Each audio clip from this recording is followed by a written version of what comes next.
Selamat pagi perempuan pemimpin, semoga masih bersemangat ya untuk belajar bersama. Kita sudah belajar tentang bagaimana melakukan pengorganisasian dan advokasi.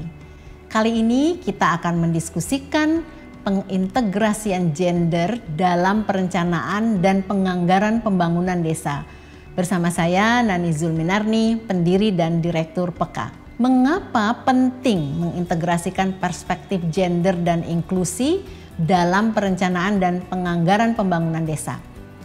Penduduk desa di Indonesia sangat beragam, baik dari segi jenis kelamin, gender, suku, etnis, agama, tradisi, dan sebagainya. Dasar negara dan Undang-Undang Dasar 45 menjamin hak yang setara dan adil bagi semua penduduk Indonesia. Oleh karena itu, seluruh instrumen kehidupan bernegara dan berbangsa harus memastikan jaminan ini, termasuk penyelenggaraan negara hingga ke tingkat desa. Perspektif gender dan inklusi menjadi mutlak. Ada 3 ranah strategi pengintegrasian perspektif gender dan inklusi. Pertama, kebijakan, kedua, program, dan ketiga, anggaran. Pertama, kebijakan. Kebijakan yang dituangkan dalam berbagai bentuk peraturan desa merupakan landasan hukum yang mengikat secara legal formal proses kehidupan sosial politik dan ekonomi di desa. Kebijakan harus dibuat berdasarkan data, informasi, dan realitas kehidupan seluruh warga desa. Karena itu, proses pembuatan kebijakan desa harus partisipatif, melibatkan perwakilan semua warga masyarakat, termasuk perempuan, agar seluruh pemikiran warga masyarakat menjadi pertimbangan kebijakan yang dibuat.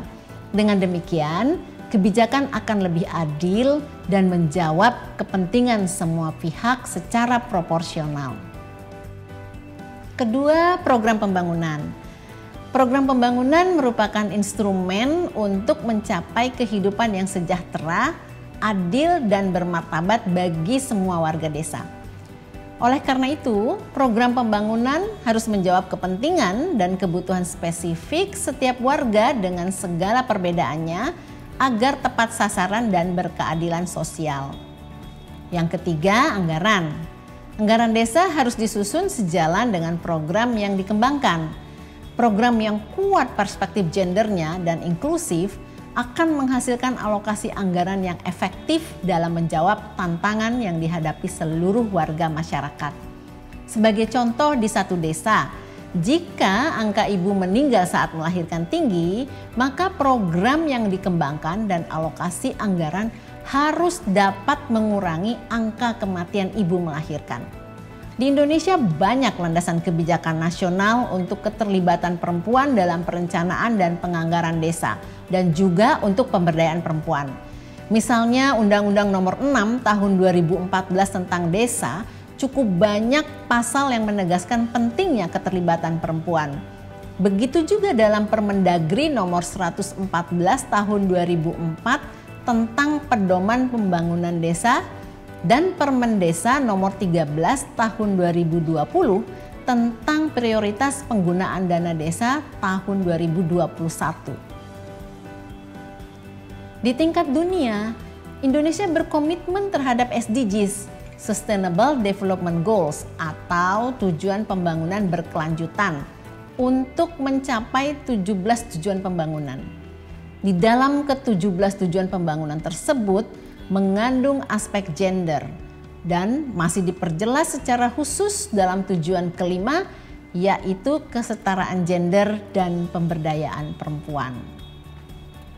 Nah, bagaimana mengintegrasikan perspektif gender dan inklusi dalam kebijakan, program, dan anggaran akan disampaikan oleh sahabat saya Misiah, Direktur Kapal Perempuan. Sekarang, bagaimana mengarusutamakan gender dalam perencanaan dan penganggaran pembangunan desa di 3 ruang, yaitu kebijakan, program, dan anggaran. Sebelumnya, mari kita memulai dengan cara memahami kebijakan yang menjamin partisipasi perempuan dan pengarusutamaan gender dalam perencanaan dan penganggaran desa. Pertama, Undang-Undang Desa Nomor 6 Tahun 2014 tentang Desa.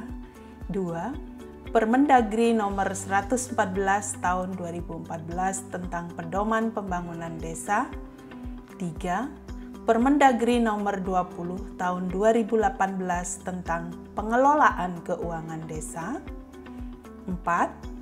Permendagri Nomor 76 Tahun 2011 tentang Pedoman Umum Pelaksanaan Pengarusutamaan Gender Daerah.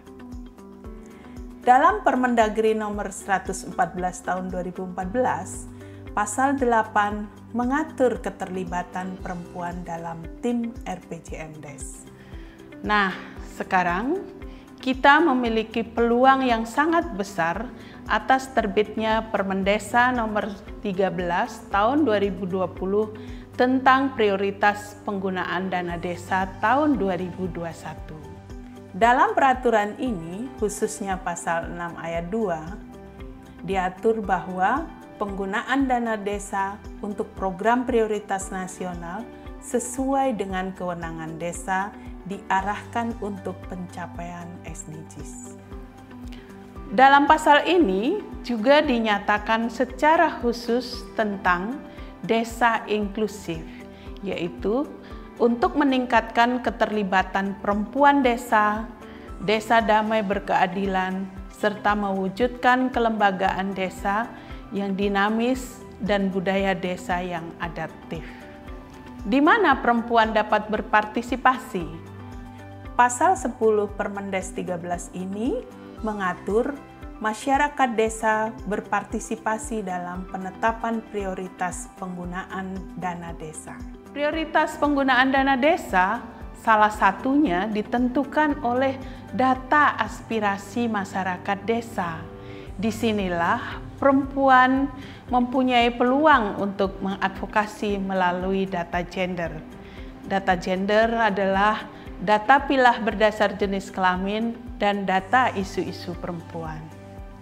Terakhir, pengarusutamaan gender mesti masuk ke dalam 5 bidang, yaitu pertama, bidang penyelenggaraan pemerintahan desa. 2. Bidang pelaksanaan pembangunan desa. 3. Bidang pembinaan kemasyarakatan.